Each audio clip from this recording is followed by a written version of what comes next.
رسول اللہ اعوذ باللہ من الشیطان الرجیم بسم اللہ الرحمن الرحیم۔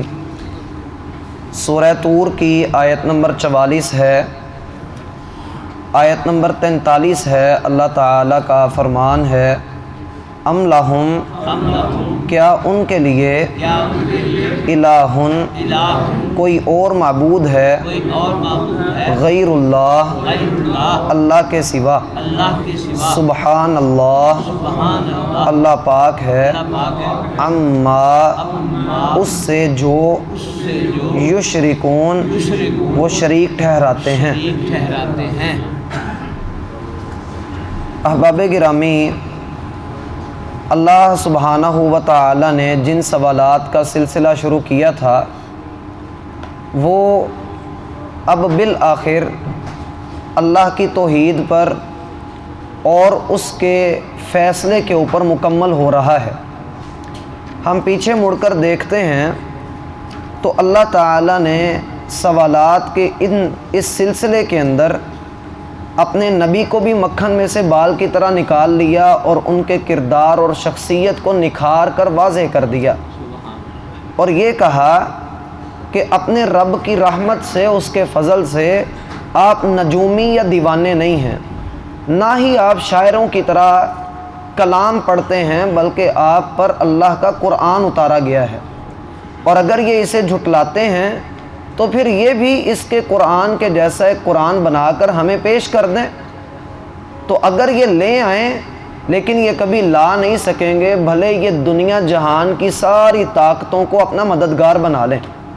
اور اللہ نے یہ کہا کہ یہ لوگ بھلا خود پیدا کر دیے گئے ہیں، خود پیدا ہو گئے ہیں، یا انہوں نے اپنے آپ کو خود بنایا ہے، یا پھر یہ کہ انہوں نے زمین اور آسمان بنائے ہیں، یا انہوں نے اللہ کے کسی خزانے کی چابی حاصل کر لی ہے، یا یہ کہ ان کے لیے آسمان پہ چڑھنے کے لیے کوئی سیڑھی ہے جس پر چڑھ کے یہ اللہ کی باتیں سنتے رہتے ہیں، یا ان کے لیے بیٹے ہی بیٹے ہیں اور اللہ کے لیے صرف بیٹیاں ہیں، یا پھر آپ ان سے کوئی بدلہ مانگتے ہیں، کوئی ان سے اجر مانگتے ہیں جس وجہ سے یہ آپ کے دین کو قبول نہیں کرتے، یا پھر ان کے پاس غیب کا کلام آ گیا ہے، یہ جس کا چاہتے ہیں مقدر لکھ رہے ہیں، یا پھر یہ اسلام کے خلاف کوئی چال چلنا چاہ رہے ہیں۔ یہ سوالات ہیں اللہ کے مشرکین مکہ سے، ہر دور کے کافروں سے، جس نے اللہ کا انکار کیا،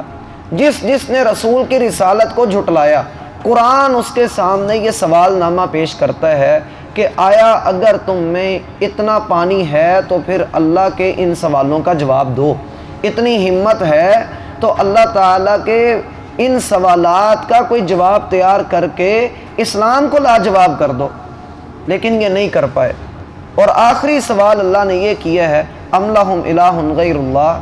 پھر ایٹ دی اینڈ بات یہ ہے کیا اللہ کے علاوہ ان کا کوئی معبود ہے؟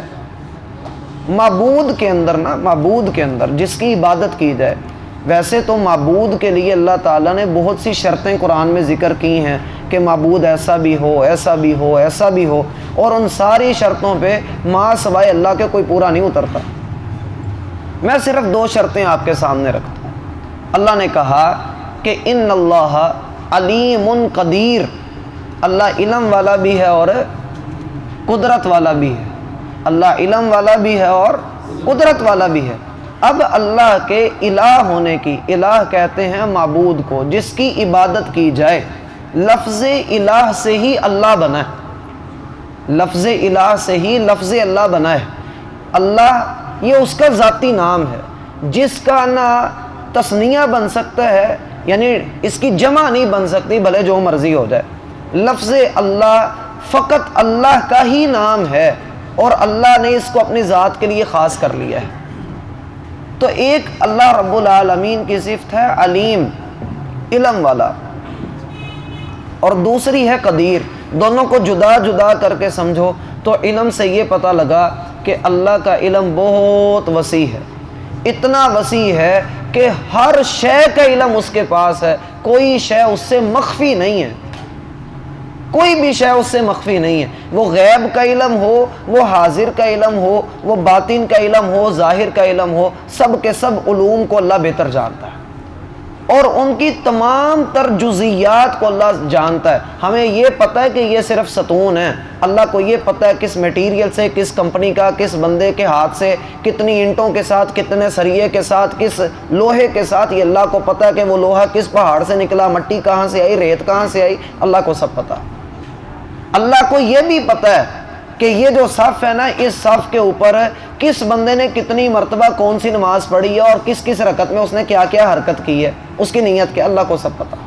یہ اللہ کا علم ہے۔ اور اس سے بھی آگے آپ کھولتے چلے جائیں، اللہ کے علم کی کوئی حد نظر نہیں آئے گی۔ وَلَا يُحِيطُونَ بِشَيْءٍ مِّنْ عِلْمِهِ إِلَّا بِمَا شَاءَ۔ تم اس کا علم نہیں گھیر سکتے، تم اس کے علم کو گن نہیں سکتے، شمار نہیں کر سکتے، اس کو تم اپنی گنتی میں نہیں لا سکتے کہ اس کا علم کتنا ہے۔ یہ اللہ کے معبود ہونے کی بڑی پکی دلیل ہے۔ اور دوسری ہے اللہ کی صفت قدیر، کہ وہ قدرت رکھتا۔ قدرت اس کی ایسی ہے کہ وہ انسان کے دانتوں کو کہہ دینا کہ تم نے ہلنا نہیں ہے تو انسان گونگا ہو جائے، انسان اپنا منہ ہی نہ کھول سکے، اس کو لقوہ ہو جائے، اللہ ناک میں سے سونگھنے کی طاقت باہر نکال دے، وہ اتنی قدرت رکھتا ہے۔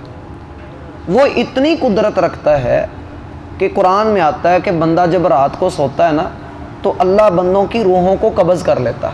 اللہ یتوفی الانفس حین موتها واللتی لم تمت فی منامها۔ اللہ روحوں کو قبض کرتا ہے جب وہ سو جاتی ہیں۔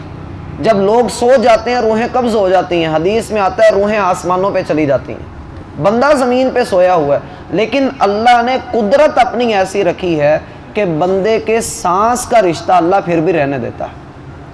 اب نبی مکرم صلی اللہ علیہ وآلہ وسلم جب بستر پہ آتے تو کیا کہتے؟ بسمک ربی، آگے وضعت جنبی۔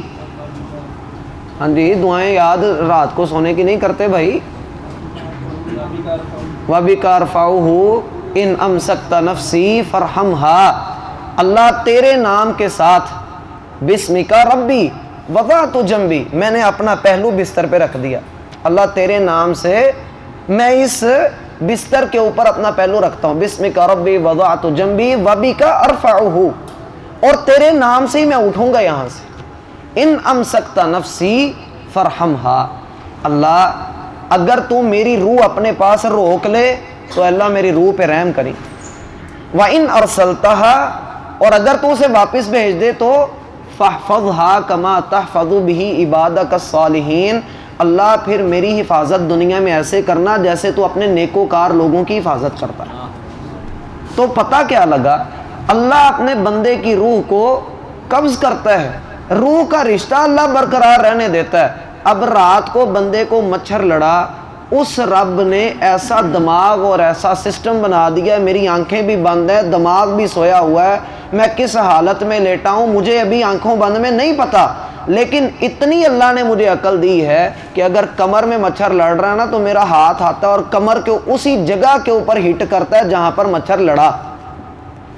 یہ اللہ کی قدرت ہے۔ اور اللہ کی قدرت یہ ہے، وہ انڈا جو بے جان ہے اس میں سے اللہ زندہ سالم چوزا نکال دیتا ہے، اور مرغی جو جاندار ہے اللہ اس کے جسم سے بے جان انڈا نکال دیتا ہے۔ اللہ زمین کے اندر سے بے جان پودے نکالتا ہے اور ان پودوں میں ہماری زندگی ہے، ان سے ہم فصلیں اور پھل حاصل کرتے ہیں۔ یہ اللہ کی قدرت ہے۔ اب جب اللہ کے علم اور قدرت کو سمجھ لیا تو پھر دنیا کے اندر کوئی ایسی ہستی دکھائیں جس کے پاس اللہ کے علم جیسا علم ہو۔ چلو مان لو کہ ایک ہستی کے پاس، ایک بندے کے پاس اللہ کے علم جیسا علم ہے، مان لیا کہ اس کو ساری زبانیں بھی آتی ہیں، اس کو سارے لہجے بھی آتے ہیں، اس کو ہر شے کا علم ہے، وہ محتاج نہیں ہے علم کا، تو ہم اگلا اس کے اوپر سوال کریں گے، ماننا کہ علم ہے، قدرت بھی ہے؟ کیا ایک شخص کسی شے کا علم رکھتا ہو پھر اس کے اوپر قدرت بھی رکھتا ہو؟ کیا یہ ممکن ہے؟ دنیا میں ممکن نہیں ہے۔ جہاز کا پتہ آپ کو؟ کس کو پتہ بھائی جہاز کا؟ نہیں پتہ کسی کو؟ اور جہاز پائی جہاز جڑا ہوا چڑھتا وہ پتہ تمہیں جہاز کا پتہ چلانا کس کس کو آتا؟ علم سب کو ہے لیکن قدرت نہیں ہے. مجھے کار نہیں چلانی آتی, مجھے موٹر سائیکل نہیں چلانی آتی, مجھے سائیکل نہیں چلانا آتا. تو بندے کو علم تو ہے نا ان چیزوں کا لیکن قدرت نہیں ہے. ایک بندہ ہے آپ اسے کہتے ہیں نہیں بڑا کرنی والا, بڑی قدرت ہے اس کے پاس, تو ہم کہیں گے علم بھی ہے. کیا اتنا علم ہے؟ اگر تو ایک بندہ اپنی قبر کے اندر بیٹھ کر لوگوں کو اولادیں دے رہا ہے, میں اس کی ہسٹری کھول کے پڑھتا ہوں, یہ بندہ پنجاب میں پیدا ہوا, پنجابی بولتا تھا, اس نے مدرسے سے عربی سیکھ لی, کالج سے اس نے انگریزی سیکھ لی, اس کے پاس کوئی سرائکی آ جاتا ہے, کوئی سندھی بولنے والا اس کی قبر پہ آ کے دعا کرتا ہے, اس کو تو اس زبان کا علم ہی نہیں, وہ کیسے اس کی دعا کو قبول کرے گا؟ اللہ پھر صحیح سوال کرتا ہے نا, ام لہم الہ غیر اللہ, پھر اللہ کو چھوڑ کے کون سا معبود ہے ان کے پاس؟ کیا اللہ کے سوا کوئی اور معبود بنا لیا انہوں نے؟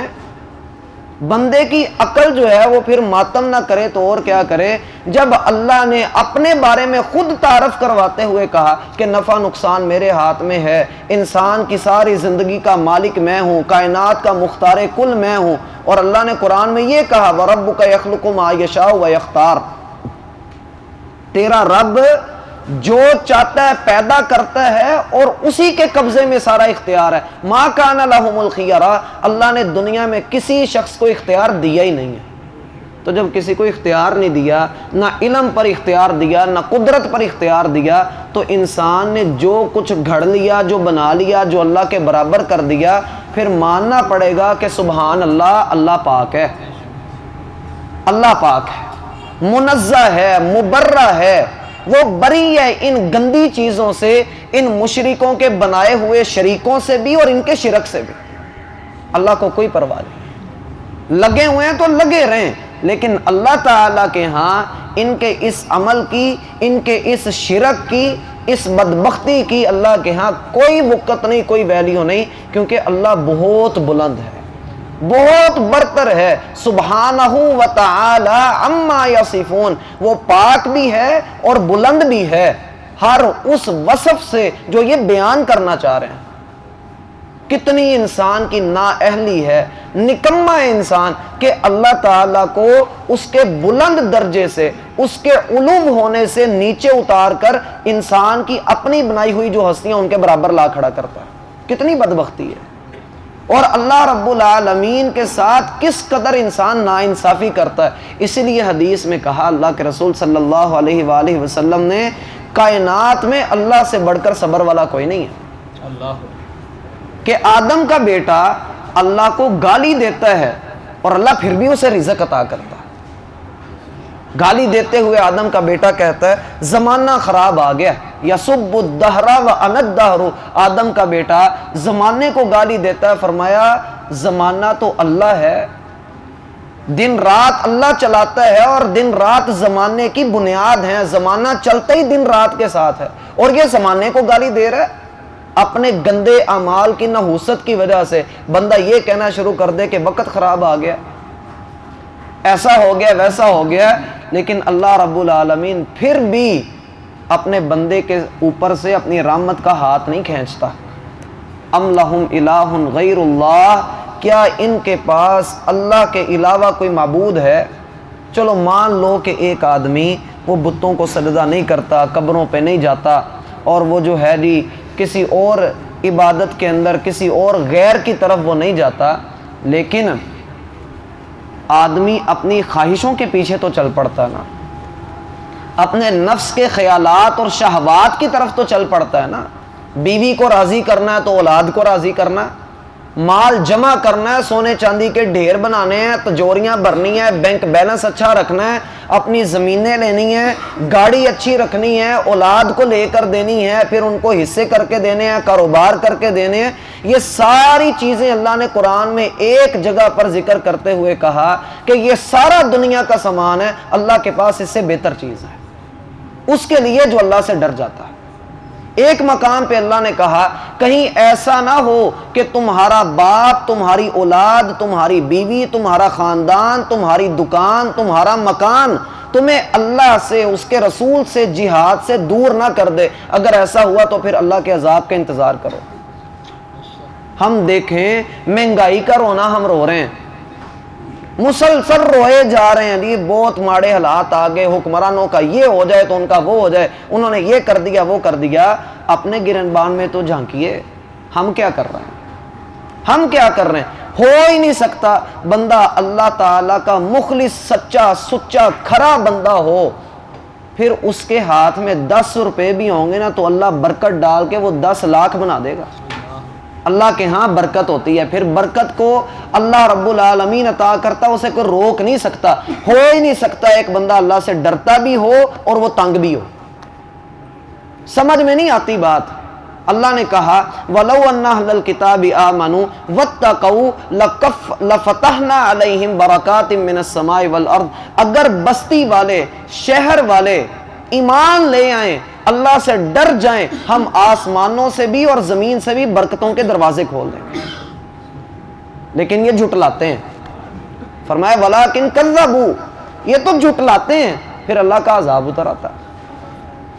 پھر اللہ تعالیٰ اپنی رحمت جو ہے وہ اجتماعی طور پہ بندوں سے ہٹا لیتا، کر لو، لگا لو اپنا زور کتنا کو لگانا ہے۔ تو میرا بھائی دنیا کے بدلے، آخرت کے بدلے دنیا نہ خریدیں، اللہ تعالیٰ کی توحید کا کوئی سودا نہ کریں، اللہ کی توحید پر استقامت اختیار کریں۔ اپنی نفسانی خواہشات جو انسان کو پریشان کرتی ہیں، روز نئے نئے شوق اور نئی نئی امنگیں اور تمنائیں دل کے اندر پال لینا، اللہ سے یہ دعا کریں یا مقلب القلوب ثبت قلبی علی دینک و طاعتک، اے دلوں کے پھیرنے والے میرے دل کو اپنے دین پر پھیر دے، اپنی اطاعت کی طرف پھیر دے، اور یہ جو خواہشیں ہیں اللہ میری جنت میں پوری کر دینا۔ مجھے ایسا شوق ہی نہ لگا کہ جس کے لیے میں پاگل ہو جاؤں، جس کے پیچھے میں ہاتھ دھو کے پڑ جاؤں۔ اللہ سمجھنے کی توفیق دے۔ ام لہم الہ غیر اللہ سبحان اللہ عما یشرکون۔ سبحانک اللہم وبحمدک اشہد ان لا الہ الا انت استغفرک واتوب الیک۔